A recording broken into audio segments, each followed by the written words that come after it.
I've just got two PS5 Pro, one from PlayStation Store and one from Best Buy. The one from Best Buy unfortunately came with a broken seal. The seal is easy to break. I hope it's good.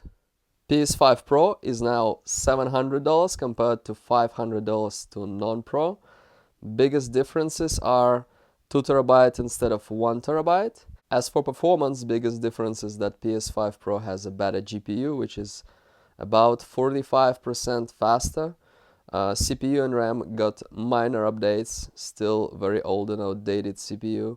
Overall, it will be a faster console than a basic PS5 with twice more storage. PS5 Pro will only have disc-free version.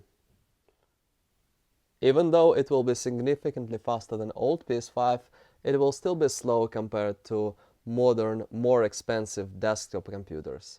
It will still be struggling to get even 60 FPS in some more demanding games. And the computer graphics will still be better. But it's still an improvement from an old one. Here we can see both sides of it. It tells you what it comes with: console, controller, stand, HDMI cable, power cord, USB cable, manuals, and Astro's player. Serial number on the bottom over there. The one from PlayStation Store also got this additional seal over here.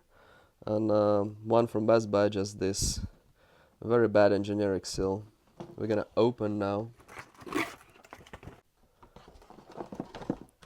First we get power cord.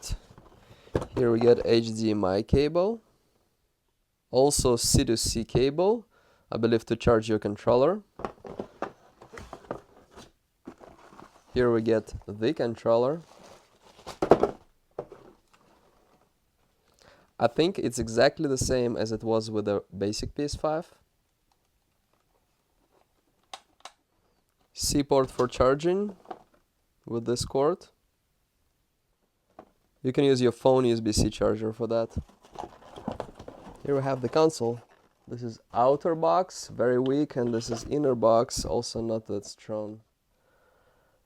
The packaging could be better. Manuals.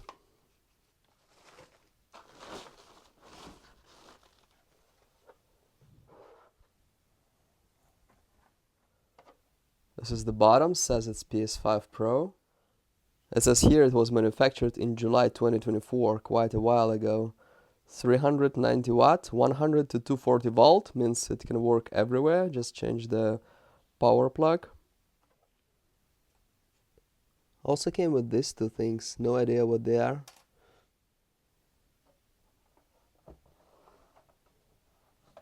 Here we have the ports, power, USB-A, USB-A, this is for LAN, HDMI. This is Kensington lock, by the way. This is one side. To USB-C, you can plug in your controller with a wire, power. And this is the top. So overall, if you don't have a PS5, get the Pro. But if you already have a PS5, you might as well just save some money and wait for the PS6. But if you have money, you can upgrade.